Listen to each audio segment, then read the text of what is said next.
Did you know there's a Bible story that reveals exactly what's blocking your breakthrough? A wealthy young man had everything money could buy, but felt completely empty inside. So he ran to Jesus and asked the one question that was eating him alive: "What must I do to have eternal life?"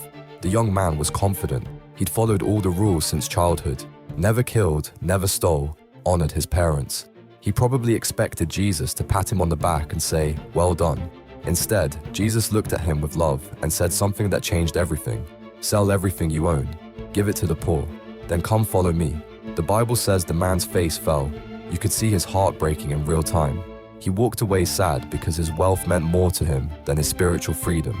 Here's what Jesus was really saying: whatever you're unwilling to sacrifice is what's actually controlling you.